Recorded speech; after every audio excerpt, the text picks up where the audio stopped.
हरे कृष्णा। अधिक मास महात्म में 10वां अध्याय। नारद जी बोले, हे तपोनिधि महातेजस्वी क्रोधी दुर्वासा ने विचार कर ऋषि कन्या को क्या हितकारी उपाय बतलाया, सो मुझसे कहो। सूजी बोले, हे ब्राह्मणों।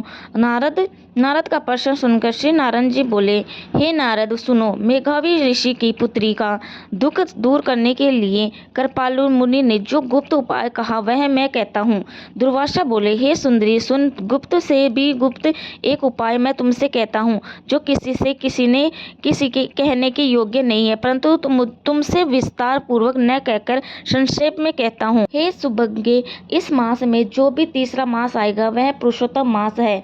हे रमणी, उस मास में तीर्थ में स्नान कर लेने से मनुष्य भ्रूण हत्या के पाप से भी छूट जाता है।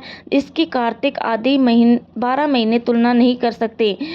सब मास पक्ष और जितने पर्व दिवस है वे सब पुरुषोत्तम मास के 16वीं कला के समान भी नहीं है। वेद में जितने साधन और जितने परम पद प्राप्ति के जो साधन कहे हैं वे भी उसकी 16वीं कला के बराबर नहीं है।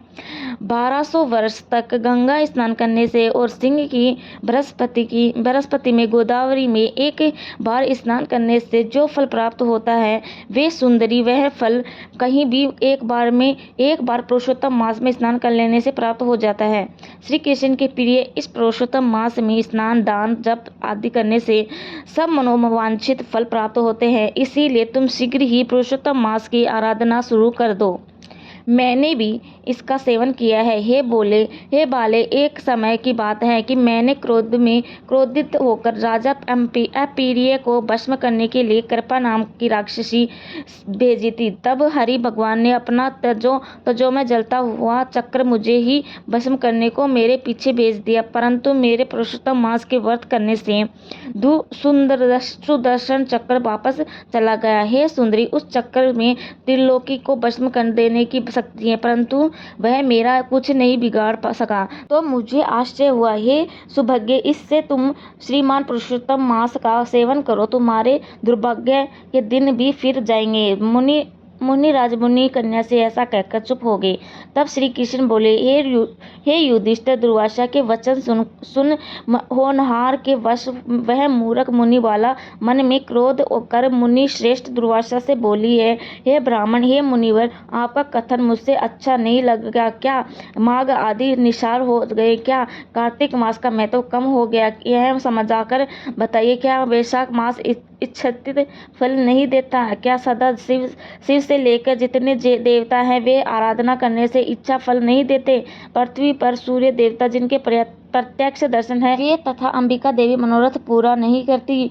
व्यक्तिपात आदि योग और शिव आदि देवताओं का उल्लंघन करके पुरुषोत्तम मास की प्रशंसा करते हुए क्या आपको लज्जा नहीं आती? यह मलन मास तो सब कर्मों में निंदित है। हे मुनि, सूर्य संक्रांति रहित मल मास को आप श्रेष्ठ कैसे कहते हो? मैं सब दुखों से पार करने वाले श्री हरि को जानती हूँ। हे भूदेव, मैं रात दिन विचार कर यह देखती हूँ कि जानकी जीवन राम और पार्वती पति शंकर से बड़ा अन्य कोई देवता नहीं है जो मेरा दुख दूर कर सके। हे विपेंद्र, हे मुनि, मैं इनको छोड़ मल मास की क्यों पूजा आराधना करूं? ब्राह्मण पुत्री के मुख से यह सुनकर क्रोधी मुनि का शरीर क्रोध से जलने लगा, नेत्र लाल हो गए, तो भी दयार्द होकर मित्र की पुत्री को श्राप नहीं दिया। सोचने लगा, यह मुंड बुद्धि अपना हित अनहित को नहीं जानती, पुरुषोत्तम महात्म को पंडित लोग भी नहीं जानते, फिर कम बुद्धि वाले पुरुष और विशेष करके कुमारी कन्या कैसे जाने? यह बिना माता पिता के अनाथ बालिका दुखी रूपी अग्नि से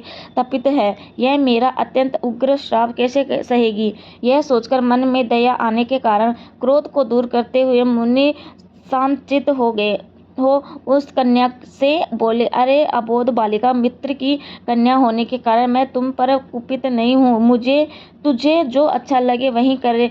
हे बाले, मैं तुझे कुछ भविष्य की बता रहा हूँ, उसे सुन। तूने तो पुरुषोत्तम मास का निरादर किया है, उसका फल तुझे अवश्य मिलेगा, चाहे इस जन्म में मिले या अगले जन्म में मिले। अब मैं नर नारायण के आश्रम बद्रीनाथ धाम को जाता हूँ। हे बीरू, तू अपने अलहड़ स्वभाव के कारण अपना भला बुरा नहीं सोच रही है। मेरा यहाँ बहुत समय बीत गया है, शुभ अशुभ होनहार को कोई नहीं मिटा सकता है। मैं जा रहा हूँ, तेरा कल्याण हो। श्री कृष्ण जी बोले। ऐसा कहकर महाक्रोधित तपस्वी मुनि तुरंत चले गए। पुरुषोत्तम मास का अनादर करने के कारण वह कन्या उसी क्षण कांतिहीन हो गई। उसने विचार किया कि मैं तत्काल फलदाता पार्वती पति देवेश शिव शंकर की तपस्या द्वारा आराधना करूंगी। हे राजन, मेघावी ऋषि की पुत्री मन में ऐसा निश्चय करके अपने आश्रम में ही रहकर शिव जी का महाकठिन तप करने को तैयार हुई। सूत जी की बोले, वह बाला मुनि के प्रबल वचन त्याग कर समस्त फल के देने वाले लक्ष्मी नारायण की उपासना को छोड़कर तथा सावित्री पति ब्राह्मण को छोड़कर केवल शंकर जी की पूजा करने लगी है। 10वां अध्याय समाप्त। जय श्री राधे। Thank you. धन्यवाद। राधे राधे।